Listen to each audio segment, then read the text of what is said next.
আসসালামু আলাইকুম রহমতুল্লাহ বরকাতুহ। এই কৃষিকাজের কৃষি উপকরণ বললে চলে, এটা এখন আধুনিক চাষ, যেহেতু আগের লাঙ্গল গরু এগুলো এখন নাই বললে চলে। এখন সবগুলো আধুনিক যন্ত্র দিয়ে চাষবাস হয়। এই জমিটা শস্য লাগতে সবগুলো 1 মিনিট নয়তো বা 2 মিনিটের বেশি লাগে নাই, কিন্তু এগুলো গরু দিয়ে চাষ গেলে মিনিমাম 15 দিন সময় লাগতো। আধুনিকতার সহ কৃষি উন্নয়ন সম্ভব হয়েছে। ট্র্যাক্টর দিয়ে চাষ করা হচ্ছে, বড় ট্র্যাক্টর বলে দিকে। এখানে পুরো বিলটাই আলু চাষ করা হবে, কেউ মরিচ, কেউ আলু, কেউ বিভিন্ন ধরনের সবজি চাষ করবে। পুরো বিলটাই এখানে মাটি দেখছি, কিছু করে মাটি দেখবেন না, সবগুলো এখানে সবুজ সবুজ ছাড়ানো হয়ে যাবে।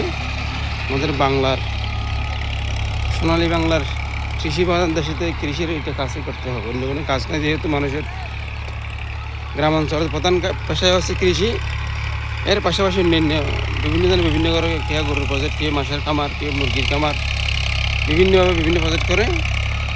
প্রধান কাজ হচ্ছে আপনাদের দিকে গ্রামাঞ্চলে কৃষিকাজ। এখন ধান চলে গেছে, ধান প্রায় উঠে গেছে, কিছু কিছু ধান এখন রয়ে গেছে। ধান উঠে দেওয়ার পরেই হচ্ছে আপনার এখানে আলু, মরিচ, বেগুন, টমেটো বিভিন্নভাবে বিভিন্ন চাষ করে। মানে এগুলো ধান চলে গেলে আবার আলু আসবে, আলু চলে গেলে আবার দিকে আবার ধান চলে আসবে, বর্ষাকালীন ধান চলে আসবে। এভাবেই হয় কিছুদিন পরে আবার এগুলো আবার ধান হয়ে যাবে হয়তো কিছুদিন পরে। এগুলো যেহেতু নিচে জমিন, এখানে পানি দিয়ে চাষ করা হয়, নদী থেকে পানি নিয়ে চাষ করা হয়।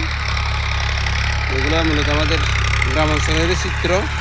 মাশাআল্লাহ বিশাল একটা বিল, এখানে নারী পুরুষ সবাই মিলেমিশে কাজগুলো করে থাকে।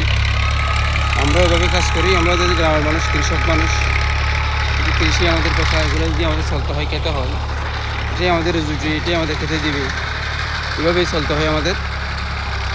তো আল্লাহ রিজিক দিয়ে বলে আমরা খেতে পারি, বেঁচে আসি। আল্লাহর রহমত ছাড়া তো কোনো উপায় নেই।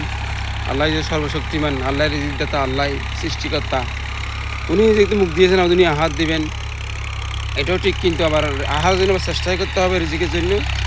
চেষ্টা না করলে কোনো সফল হওয়ার সম্ভাবনা নাই। কেউ যদি বলে আল্লাহর মুখ দিছে আহার দিবে, এটা ভুল কথা। কিন্তু আল্লাহ আমার দিছে, কিন্তু এটা খুঁজে নিতে হবে আমাদের, আপনাদের সবাইকে। রিজিকটা খুঁজে নিয়েই কী করতে হবে, এগুলোর জোগাড় করতে হবে। তবে আমাদের খেটে জন্য যখন ধনী গরিব থাকতো, সবাই একই রকম থাকতো। এখন কেউ ধনী, কেউ গরিব, কেউ কোটি কোটি টাকা, কেউ আবার দিনে আনি দিলি খেতে হয়। এইভাবে চলে দিন। রিজিকের তালাশ করতে হবে। রিজিক তালাশ না করলে আপনার শান্তির মধ্যে খেতে পারবেন না, হয়তো মানুষের ঋণের তলে পড়ে যাবে। কিন্তু আমাদের গ্রাম অঞ্চলে এতে প্রভাবটা কম আছে, কিন্তু মোটামুটি যারা খাওয়ানোর ব্যবসা বাণিজ্য, প্রচুর ঋণ, লক্ষ লক্ষ টাকা, কোটি কোটি টাকা ঋণ। ওদের গ্রাম অঞ্চলে অতটুকু নাই। মানুষ 10 লাখ, 1 লাখ, 2 লাখ, 5 লাখ এভাবে থাকে। আমরা যা পারি সুন্দর মতো চলার চেষ্টা করি, মানুষের সাথে মিলেমিশে চলার চেষ্টা করি। মাশাআল্লাহ এই গাড়িটা বড় ট্র্যাক্টর বলে, এটা এর আগে কিন্তু আরও ছোটো ছোটো ট্র্যাক্টর ছিল, এটা কিন্তু বড় ট্র্যাক্টর। এগুলো দিয়ে চাষগুলো করা হচ্ছে।